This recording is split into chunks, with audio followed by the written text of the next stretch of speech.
welcome to Mending the Fence. Emma's back. Emma's back. Yay. Yeah, it's been a crazy 2 weeks, you guys.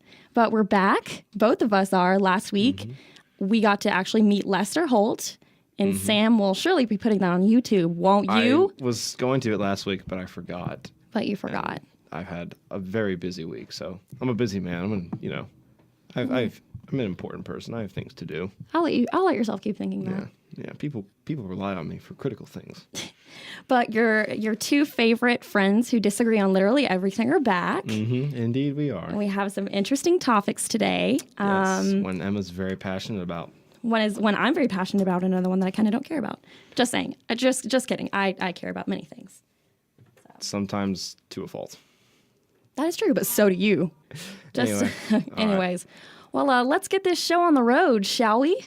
You can. I mean, you're the one who loves state politics, so. Okay. Well, yeah. So if you live in Alabama, which if you're listening to this, I'm pretty positive that you do, you may or may not be aware of the gubernatorial race between Kay Ivey, the incumbent, and Walt Maddox, who should be. I mean, you should be aware of the race. You should be. But, there are some people. Between Kay Ivey, the incumbent, and Walt Maddox, who is the mayor of Tuscaloosa. And Emma's personal savior. I wouldn't say personal savior, but, I like me a little bit of Walt Maddox, Oh, Lord. Oh. So, do you want to go first, or do I want to go first? You should go first, since I'm sure you'll bring up some points that I can rebut. Okay. Well, first of all, I will talk about why I think that Walt Maddox is better than Kay Ivey. Now, disclaimer, I think that Kay Ivey is a better Republican governor than many, many, many in the past that we've had. Okay, good. I was going to bring that up. Yeah, she is definitely not as... to use a political buzzword, deplorable as others. I think that she's a lot more respectable than other governors that we've had. However, she's been largely invisible. All she shows up to is ribbon cuttings and industry openings, and she wouldn't even debate her Republican opponents. So, there's that. She was at Boy State when I was there because, I'm an important person, and the governor comes to things I'm at because that's just the kind of caliber, celebrity I am in Alabama. Well, I am also not a boy, so there's that. Plot twist. Plot twist. Didn't know if y'all knew that, but Emma is not a boy. She doesn't really show up to a lot of events. She's largely invisible. And she also won't debate Walt Maddox. And now I'm going to offer another disclaimer. I don't know personally how much a debate like that would really impact the voting. However, I still think it should happen. I still think that people should should be able to see how their potential governor can think on their feet, can handle a rebuttal. Do you see what I mean? No, absolutely. I 100% agree with you on this issue. Yeah. And so whenever you have such a lack of policy detail like she does, whenever you remain vague and you sort of flee from opposition, it doesn't look very good whenever you won't talk to your opponent, to me. Now, is there anything that you want to say in defense of Ivy?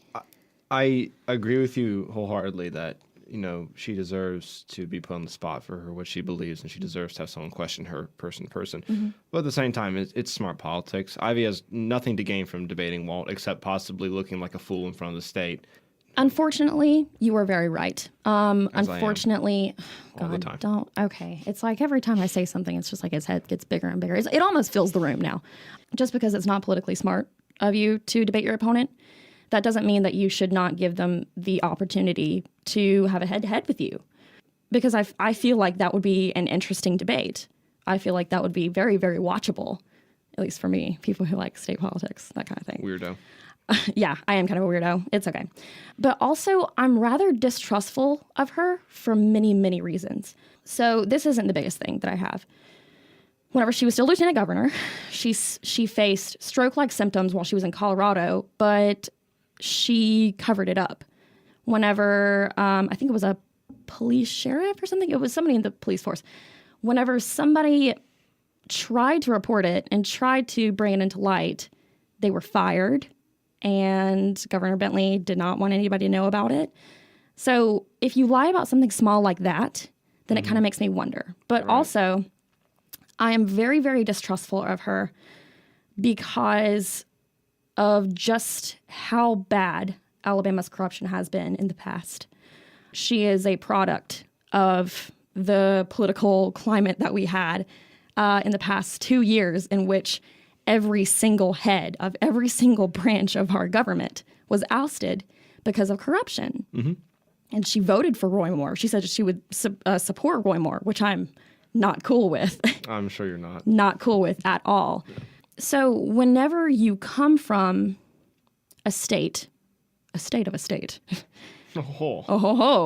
whenever you come from a climate and a state that is just so riddled with stank, I'll say, with corruption, with distrustfulness, then it makes me distrustful of that person. Sure, but I mean, Kay Ivey hasn't been accused of any corruption, and she's gone out of her way to get rid of people who were in Governor Bentley's cabinet who were, involved in some of the cover-up for his affair and some of the accusations of corruption that were levied against that administration in the first place. So, I mean, I think she's doing everything she can to make her administration more transparent to Alabama public, and unfortunately, I don't see what she can do to kind of rein in the lower levels of corruption that happen in Congress, because I don't believe she can do anything other than make executive orders, which, I mean, she already has banned lobbyists from serving in executive positions. So That is true. I don't know what else she could do without legislative action to combat any kind of corruption other than like take the small steps that she has within her own administration, the executive branch of the state, to kind of flush the corruption out of that branch. And yes, you are very right that she has done a lot to handle that corruption. But like I said, she still is a product of it. That is where that corrupt campaign is where she came from. And still with what she's done, it still does not make me faithful that she will remain to rein in that kind of corruption. And plus, you spoke about transparency. Alabama is totally not transparent at all. No, of course at not. all. No. And that is BS. And she does have things that she could work on. She does have things that she could do. She could make steps with Alabama public records laws, which are terrible. That is something that Walt Maddox wants to do. She could absolutely release more financial records, that kind of thing. And whenever you speak of transparency, whenever somebody doesn't show up to anything, whenever you can't really get a press conference, that doesn't really scream transparent to me. So, I mean, you talk about laws. She can't just write up a new law. That has to go through the state legislature. and yes, that is true. That is true. But with her position, she could absolutely use her position to bring awareness of these options. She could use her position to encourage legislature to do She something. could, but as with the debate, she's played her administration very politically safe. She's doing what she can to stop corruption in her own branch, and she's not trying to pick a fight with the Republicans because, frankly, I think she's scared of a backlash from Republicans in Alabama who might try and perceive her if she starts talking to Congress and trying to sway them as somehow trying to get more power and trying to overreach the executive branch, because people in Alabama are very skeptical of governments and very skeptical of one branch or the other. And so I think it's more of she just doesn't want to pick a fight with the wrong people and end up losing her job. But if you have to lay low in order to keep your position, I don't think that that's a very good thing. If you have to lay low in order to keep your position. It's not, but if you're talking about Walt Max wants to, create some new reform laws, well, he's not going to get that done because he doesn't write the laws. Congress does. And in Alabama, that's not going to change hands anytime soon in terms of what party's in control. So Walt Max talks about all he wants about how he wants to, reform state laws. But at the end of the day, he's not going to be able to get it done because the legislation is not going to cooperate with him because they have no incentive to. There's no reason for any Republican, if Walt Max wins, there's no reason for any Republican to go along with his agenda because chances are he'll be out after his first term because he's a Democrat and it's very hard for them to win in the first place. Yes, that is very true. And of course, you're right. He can't make these kinds of laws. But I think the key to this is the fact that he can let Alabamians know that these are an option, that this is something that we could do about it. And you could encourage your lawmakers to take that action, or you could deal with the crap that we have today. So let's look at some of the things that he wants to do. He is in support of making college more affordable, which I know that you and I will probably agree that that's a good thing. Maybe. How is he going to do it? And that's Walt's biggest problem, is on his campaign website. He talks about all stuff he wants to do, and he offers no details on how to get most of it done. And you talk about transparency, and this goes to with Eisner too, which I'm sure we'll cover at some point in the next couple of weeks. But Democrats in Alabama are not transparent about what they want done once they get in office. They have these broad ideas and proposals, and they don't give you specifics. Like this is one of my issues with Walt, is that Birmingham is trying to become a sanctuary city right now. And their governor said they're going to, not the governor, their mayor said they're going to be a welcoming city, which is even more than a sanctuary city. So that's going to become an issue in the very near future, and I want to know how the governor is going to respond to that. And Walt Maddox has not addressed that issue at all in the slightest, which leads me to believe that he'll probably support it, because Democrats dodging issues in Alabama usually means they're on the left side of the spectrum on that certain issue. Yeah, that is true. But since he won't tell me anything, I don't know how he's going to react. So I have to assume that he's going to vote Democrat, and he'll allow that. And that's something that I don't want to see. But whenever you speak of broadness and vagueness, I mean, I think that him giving people an idea of what he wants to cover and what he wants to talk about is way better than what Kay Ivey is doing. I mean, at least he's saying at least something. At least he's bringing attention to something. Kay Ivey doesn't say anything, but she's doing a lot. So her actions are speaking louder than her words in a lot of ways, I think. The investment growth in Alabama, the unemployment rate, the rising amount of jobs available, all those things speak for what Ivey is doing. All Walt Maddox has right now is words. So it's very hard for you to stack up someone's vague promises versus someone else's vague comments when the person who's making comments has a proven track record of political history where we know what their policies create. And the other one, I mean, we can look at Tuscaloosa, but that won't transfer over to a statewide policy. And yeah, I do see what you mean. I do. But let's look at some of the numbers. Alabama is towing the bottom end of healthcare and education and higher education, and I haven't seen Ivey really do anything. No, about Ivey. that. No, that's an issue which I know is kicking the can down the road, but we'll get to the Alabama GOP at some point in a future episode. But there is definitely there's a need for more education spending, which you're just not going to get by Republicans in the state, because any kind of education spending is kind of villainized by pundits in the state. Yeah. So that's never going to happen. But on the flip side, yes, I would love to see education get a boost, but not at the expense of Medicare also getting expanded, or not Medicare, Medicaid getting expanded. Yeah. So that's my thing, where Democrats in Alabama have a lot of good ideas. I would say most Democrats in Alabama usually have more good ideas than bad ideas. But their bad ideas are so bad I can't vote for them because they are terrible and they would ruin the state, I think. See, because you said we have good ideas, that makes me happy. See? What do you know? You mentioned Medicaid, and I'm not going to lie. I spoke with Sam about this earlier. I haven't done a whole lot of research on it, so I can't really speak towards that. The only good thing that I could say about his Medicaid ideas is that he wants to include a provision saying that recipients who are capable of working must have a job or actively work to find one. And I can at least respect that. Yeah. However, whenever I look at it, and I know that this is going to be a partisan issue, this is going to be a Republican-Democrat thing with me and you, is you can expand Medicaid and you could face the fallout from that. But then you could also improve education, improve infrastructure, improve the workforce like he wants to do, and then face that. Or you could just have what Ivey is doing, just getting jobs, which is yes, definitely a very, very good thing. There are 600,000 people who don't have a job or have jobs that don't meet their needs.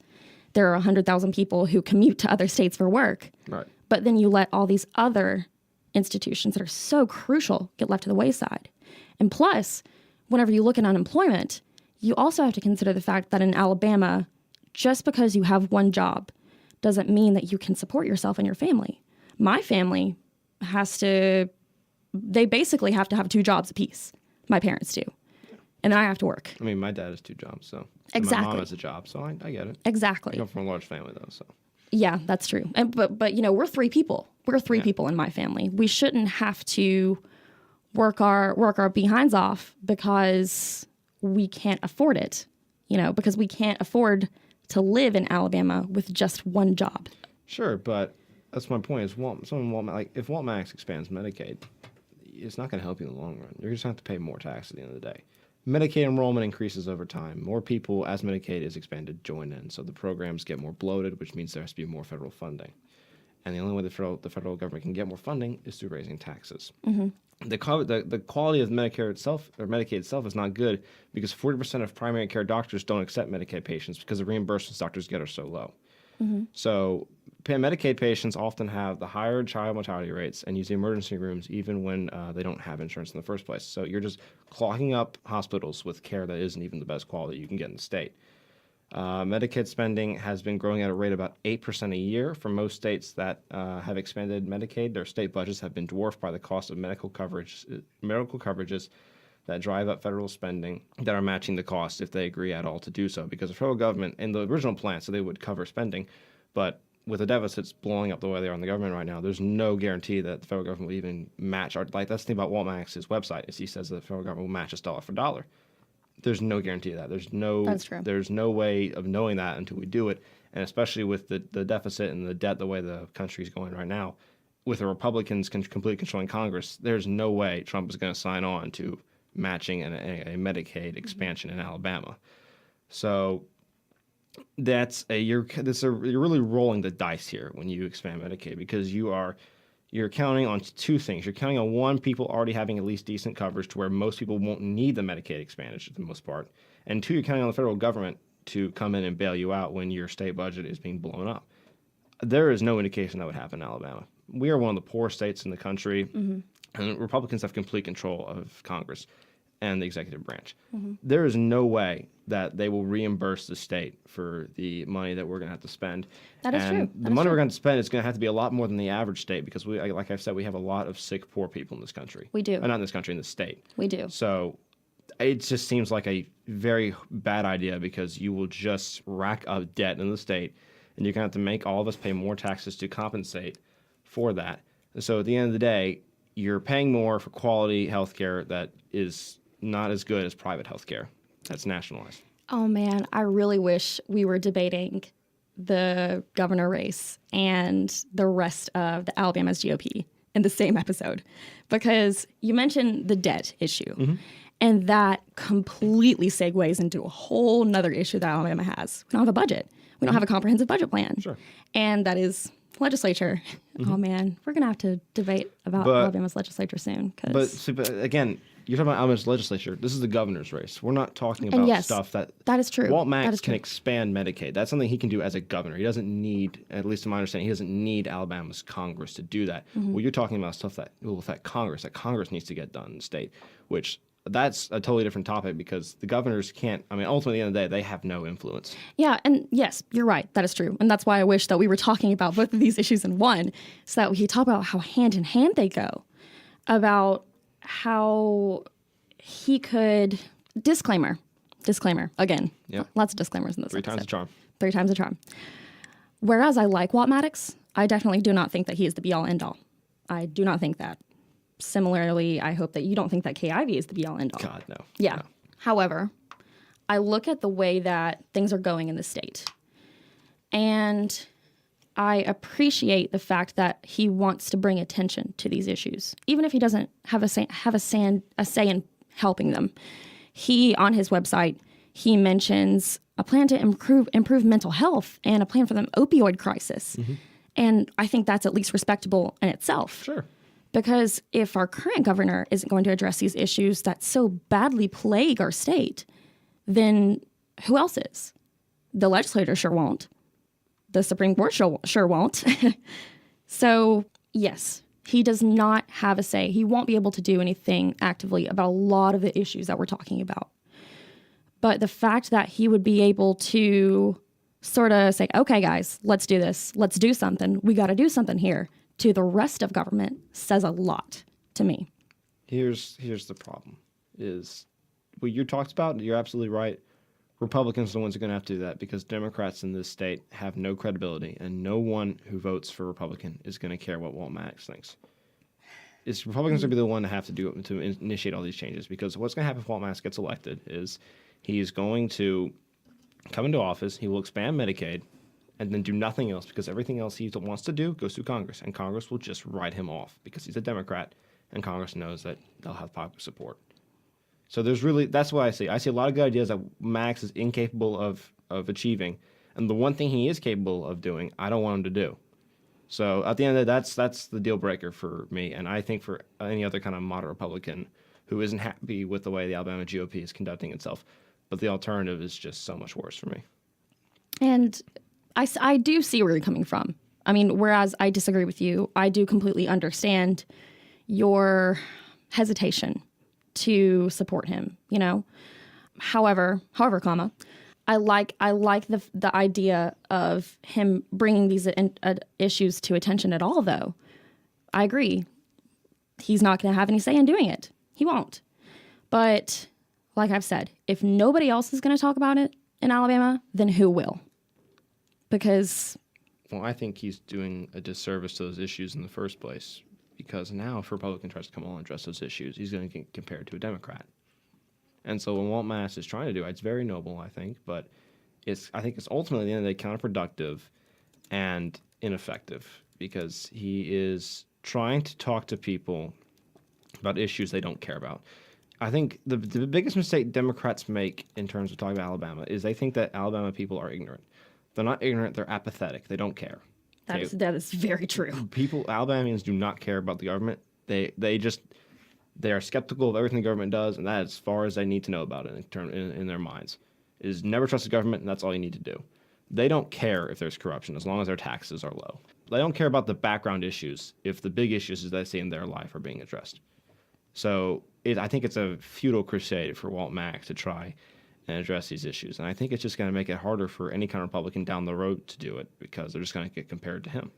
But, you know, the way that I see it, these issues are big issues that he's talking about.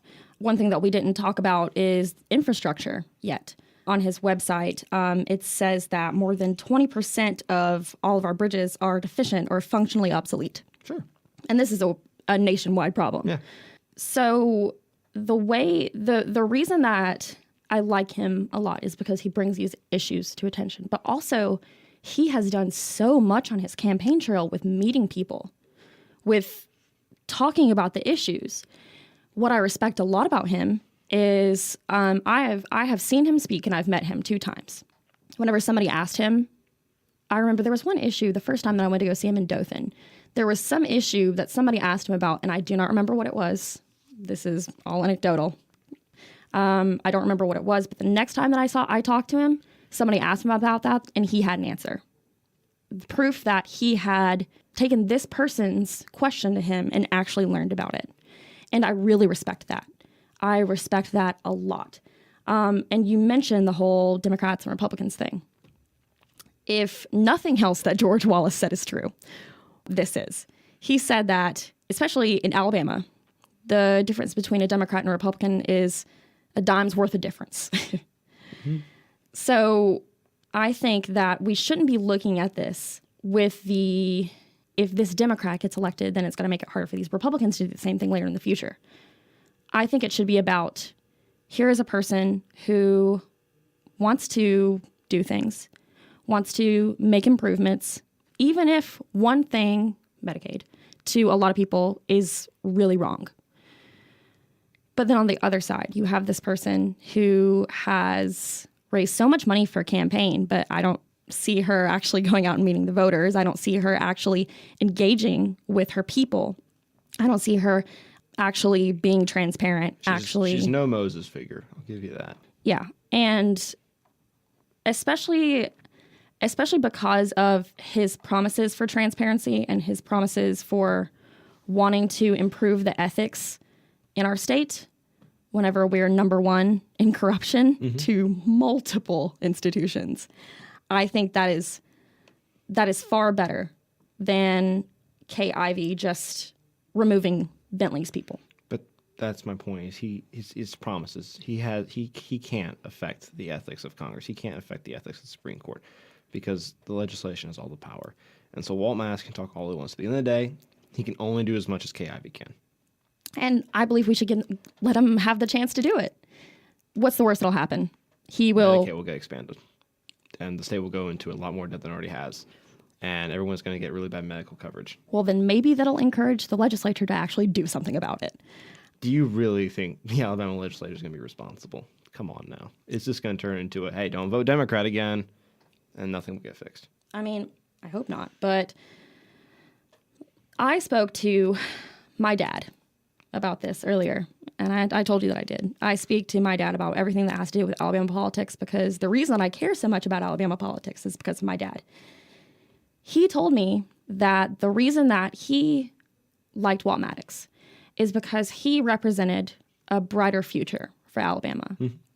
He's a young guy who is very, very hopeful, and I respect that a lot. He completely turned Tuscaloosa around after one of the worst disasters that this state has faced. He is, he's very excited about making changes, even though he, is a little bit too gung-ho about it, covering issues that he really doesn't have a whole lot of say in.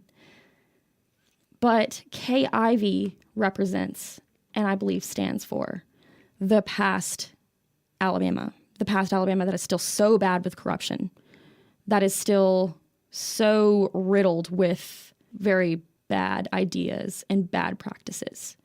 I believe that Kay Ivey is a relic of that.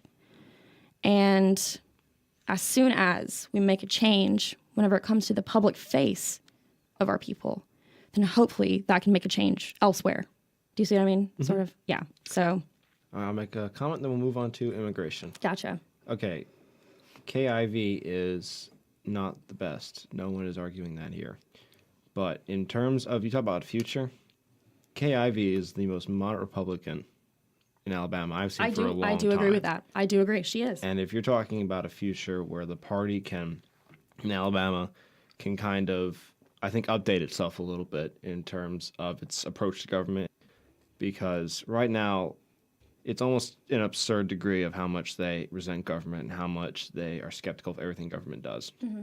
And I think Kay Ivey is the first step toward getting to that point where you'll have a party that will address the issues that you're talking about, because she doesn't do much about it, but she does acknowledge that education needs more funding, and she does acknowledge the opioid crisis.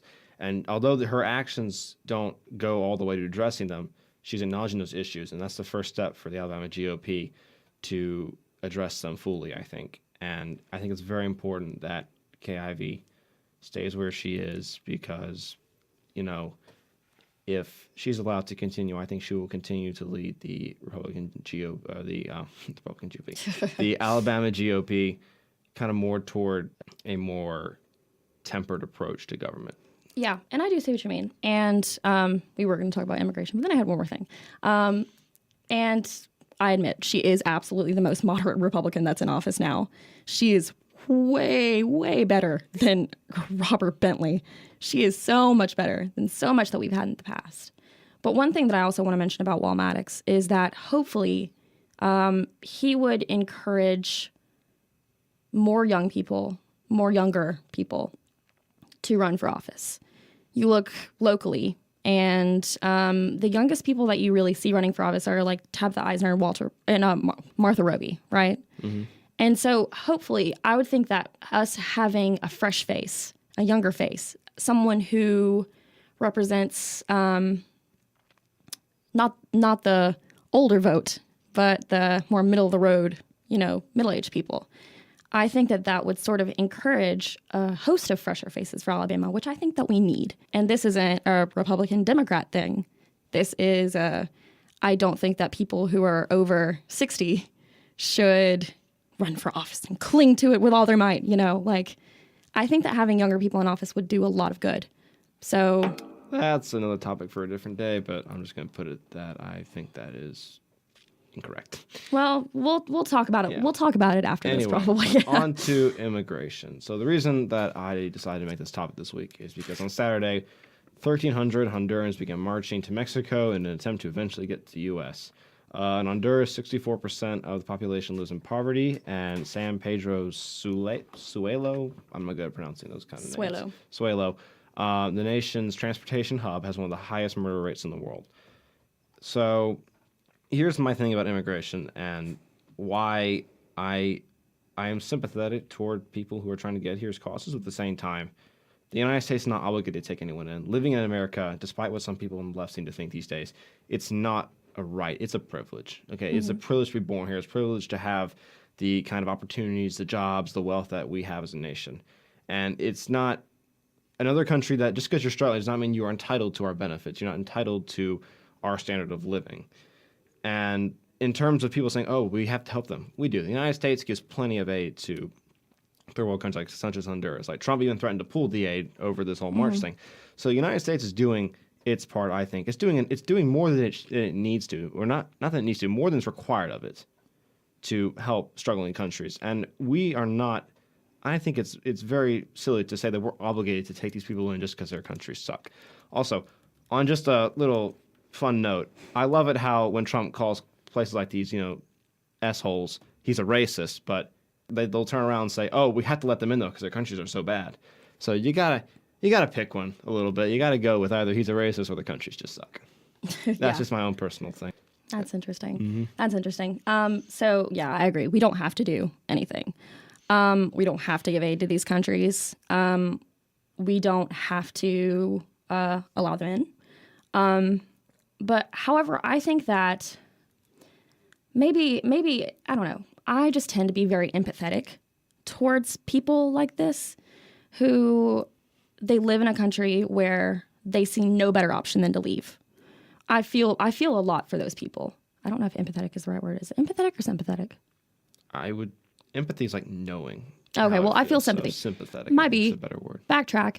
I feel sympathy for these people because if things were so bad in America that I felt like I had to leave, that I had to get out, I would absolutely take that risk. Because the way that I see it, these people are just trying to do better, make a better life for their kids and for themselves.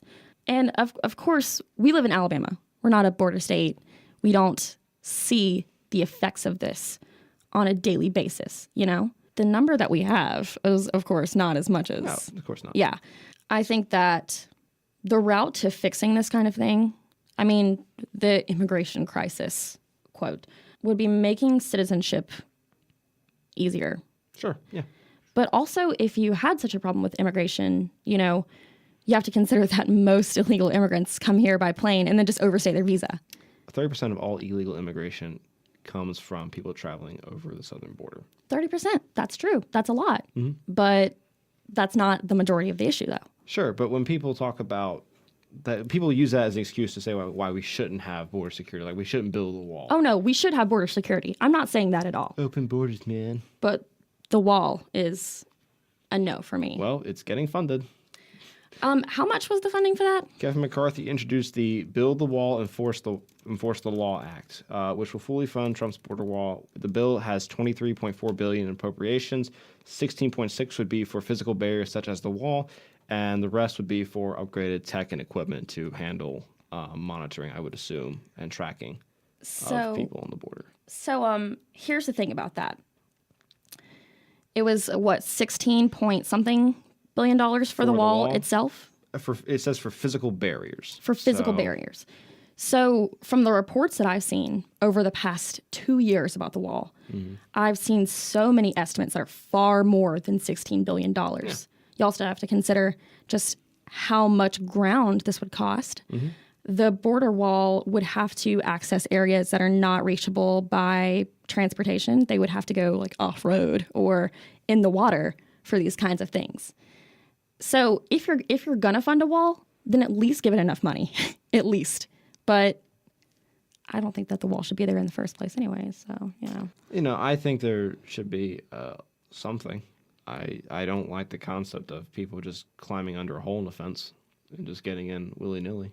Yeah, and I see where you're think coming from. Obama's catch and release policy did not work out well because you had a lot of people getting deported and then coming straight back. Yeah. And not to stand on anyone's death or to fearmonger, but Kate Steinle was killed by an illegal immigrant who'd been deported 5 times and just come right back every time. And I'm not saying that everyone who comes back is in murder, but I'm simply saying when you have a policy like that, people will get through repeatedly, and it will lead to violent acts and will lead to tragedy at some point. And yeah, that is true. But you have to consider the fact that, do you have the statistic for like how much that happens though? I don't. It's not. I can't imagine it's very much. It's so little, you know. And you look at, for example, like you'd probably find a similar statistics of people who drop out of high school. You know, wouldn't they have more crime? Wouldn't they be more likely to be criminals? So whenever you have this smaller instance, but then you have such a greater majority of people who are coming here because of the terrible conditions in their own country, you know? Sure, but there's no way to tell them apart. Yeah, that is true. That is true. That is very true. And I'm not saying that we should not have border security, because we should.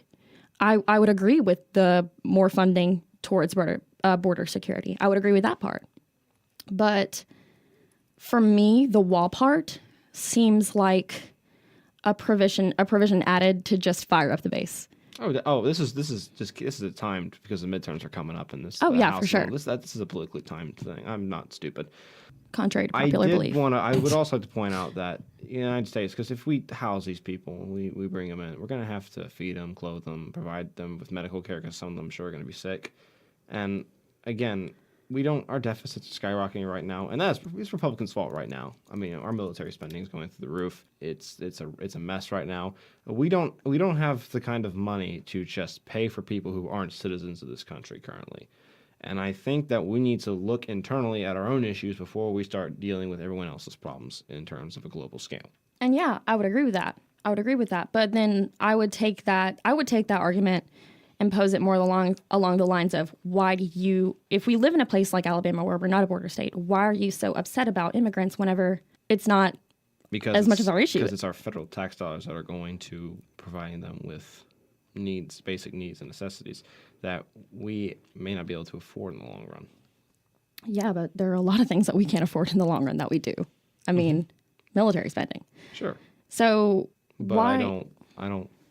I don't think 2 wrongs make a right. If you think there's too much military spending, then you can't go, well, we might as well pay for that too. I know. I don't think that either per se. But the way that I see it, what kind of jobs do these people mainly get? Oh, they're not. I mean, most of them are just servant jobs to caretaking, like construction. Nothing too quality. Nothing too quality, but still an important part of how our country runs to an extent. Yeah. I'm not saying. I mean, I know they're important. I know Americans don't like to work anymore, and people are having less children, so we got to keep the population growing somehow. Like, I'm not saying they're a bad thing. I'm simply pointing out that we have to have a way to vet people. We have to have a way to limit. We can't just have 300 people just walk into our country in one moment. Like, we can't sustain that. Yeah, that is true. We can't set that as a precedent where if you just march over here, we'll just let you in immediately. It creates an environment where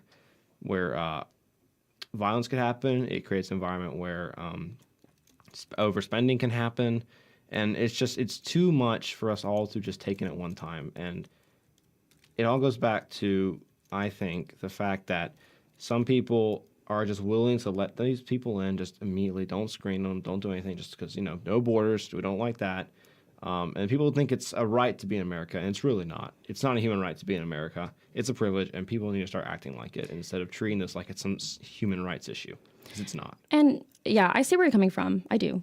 The human rights issue part comes from, the fact that these places that they're coming from are so bad. But the way to fix it, though, we're arguing about it, and nobody really has a concrete solution yet. That's the thing. The solution to me would be improving the U.S. citizenship process. Sure. Because I'm looking at the Immigration Direct. I don't know what this website is really, but it says that it takes from a year to several years. Oh, I know. Yeah. If we streamlined that process, then the issue would significantly decrease. Not to side with Donnie Boy too much, but he did have a proposal, which would be to freeze immigration until you reform the process. But I know a lot of people had problems with that. So I mean, I feel like, yeah, I mean there are options on the table. I mean, there are some options are presented by Democrats, some are presented by Republicans, and neither side wants the options. So it's all a bipartisan mess, or not bipartisan, a partisan mess. Yeah, but so what I'm interested to think of this. So other than fixing or streamlining U.S. citizenship, what do you think would be possible other solutions to it? I don't think we should freeze immigration as a whole, but I think we have to start turning people away on a consistent basis, because if not, we're just going to keep getting. We had a caravan. I think at the beginning of the year in February, you had 3,000 people. Like, this is not something that we can just accept, because we are being pushed to kind of financially provide for these people when they get here with money we don't have, that we're going to have to borrow from someone else anyway. And I think it's not good. I'm not saying I have a perfect solution, but I'm saying something. We can't just let people in whenever they want to because their country sucks. Like, that cannot be our precedent. And I think that's why America shouldn't let in the Syrian refugees. Yeah, and of course I do see where you're coming from. I also do not think that just because somebody disagrees with immigration means that they're a racist. It's about what they say after they say that they disagree with immigration. Now, like I said, I didn't say this before, we are two college kids. We're a freshman and a sophomore. I'm going to beat this joke to the ground, but if Ocasio-Cortez can get to Congress, we can say whatever we want and claim whatever credentials we want as well. I'm saying that, but the point of what I'm getting at is you and I are not as qualified to handle all of immigration.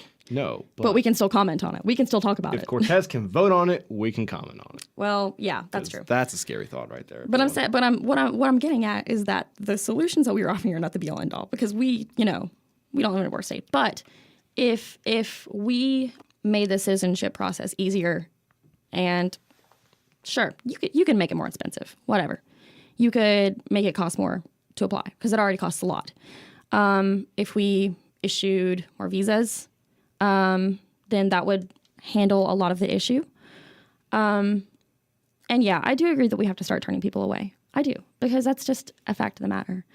But whenever you have people who are coming, wanting to claim asylum for things like, we get bombed every day, or I'm trapped in a marriage and my husband wants to kill me, I need to get away. I think that we should have some sympathy, at least. We should. Sure, but we also need a guideline, and we don't have that. And we do. We do need a guideline. We do need a guideline. We do need that kind of thing. But if, and this is, you guys are not going to think that I'm a Democrat after I say this, because he was surprised. But believe me, I am totally in disagreement with levels of bureaucracy that just make things absolutely impossible. All right, guys, let's do something. Let's get going. Gotta get some things done. Yep. So yeah. My stance on it, more visas, easier citizenship, but that's not going to happen because Congress only cares about partisan things. So, speaking of partisanship, it's Lord, time I know where he's for going. the weekly partisan part, where I'm back, 2 minutes of just pure glory. Can I time it so I can feel special? Sure, you can. Here you go. Take the timer. Oh, okay, cool. All right. So I hope I can fit all in 2 minutes. You let me know when I'm on the clock. I'll make a gesture to you. Not saying what kind of gesture. Okay. Well, it's going to be a mean gesture. Okay. I'm ready to go. All right. So Elizabeth Warren, breaking news. She's 99.9% white. According to her own doctor, her own professor, whoever it was she talked to, at best, her great-great-great-great-great-grandmother was a Cherokee. Maybe it could be 3 or 4 more greats after that. This is kind of a joke. This is the Democrats' frontrunner to be a presidential nominee. And she is over here spending time, instead of addressing, real issues, she is trying to prove that she's Native American, when in fact, Emma and I are both more Native American than she is. And that's really not good. What I think really is a takeaway from this whole issue is that ABC, when this came out, ABC's headline was, Elizabeth Warren releases DNA analysis showing strong evidence of Native American ancestry. That is incredibly misleading, and I think it goes to the point of, sometimes, despite what Emma may say or any other Democrat may say, journalists are not always about the truth. They are also about a narrative. when CNN is attacking Trump for not donating to Elizabeth Warren's charity, pointing out that being 164th at best Native American is not enough to identify as an actual Native American, since most tribes require 1/16th. We know they don't really care about fair analysis. They're just caring about slamming Donald Trump and trying to make him look like a buffoon. And I'm done. Okay. All right. How are we looking for time? Actually, you're at 1 minute and 21 seconds. Nice. All that brilliance into so little time. Can I actually say that I do, for the most part, agree with you on that? That's good. Like, come on, girl. Come on, my girl. Like, you're persisting, but you're persisting on the wrong thing. She ain't my girl. I mean, yeah, I know. She's not really my girl either. Like, I'm not. I would hope not. I'm not as much of a Democrat as a lot of you think. I would agree with you that she doesn't need to be in Congress anymore. She's too old. She's out of the game, as I would say. I agree. We need some fresh faces. Yeah. We need some young people, Look at all this mending today. We have really... that's one thing that I realized. We also... Mending. What happens is a lot of time we argue about it, but then we don't discuss the actual solution. That's something that we really need to make sure to be a part of, Part of the solution, not the problem. Here's the mend. Hashtag solutions, not sides. Yeah. AKA everything that the Democrats nowadays ever say. Well, in Alabama, because they'll be damned if they say what party they're from. Yeah, that's true. I mean, Alabama Democrats are not Democrats. They're just moderate Republicans at this point. Doug Jones is a moderate Republican, I wouldn't say. But I think that wraps up for this week. This episode is going to be like an hour long, so that's not good, but, Listen, it is what it is. We had great conversation. I know. If people don't want to listen to our full conversations, that's fine. All I ask is that you just mute us and let the stats show for themselves and just let the thing play out. That'd be fantastic. If you don't want to learn anything, just do that. If you don't want to be politically informed. Leave in the comments how long you think every episode should be. Yes, please do that. Yeah, you know what? Comment. Here's what we're gonna have. We're gonna start doing this. We're gonna have a question. Okay. Comment your favorite member of Congress. Okay, that's fine. All three people who are going to do that. Yep, y'all. We can't wait to get the feedback. Shout out to you guys. It's like in that episode of SpongeBob. The gang's all here. All three of them. Yep. No, thanks to our 30 listeners right now. Y'all are faithful. Yeah, you guys keep it real. Y'all. Keep it real, y'all. Leave your names. We'll give you a shout out. Yeah, I will. Sam will just get mad about it. I probably won't. I'll just put my head in my hands in despair. As a Democrat, I am the more sympathetic one. So. Oh, yes, definitely. Last thing, I know I said I'd get an Instagram account 2 weeks ago. Hasn't happened yet, but I'm going to work on that this weekend probably because I'm swamped right now. So look out for that. I'll probably post a link in that in the next episode. Thanks to Joey Hudson, our great producer, who is not in the room right now, but he's our super producer. He's not here. We very much appreciate all the help he does for us. And I know we don't know this guy, but thanks to Karu, the artist, because he has let us use our song. Oh, yeah. His song. Thanks to that person. Yeah. It's a great song. Yeah, it is. And it's copyright free. Fantastic. That's the best part. Yeah. With that, I think we're done for this week. We will be back next Wednesday. I know I said that last time and we weren't, but we will be next Wednesday. That is a pinky promise. And he is also going to post the recording from the Lester Holt interview. I mean, I'll get around to it. It's going to happen. I'll make him. Don't worry, guys. I'll make it happen. All right. Well, that's all for this week. Adios, folks. Signing off. Goodbye.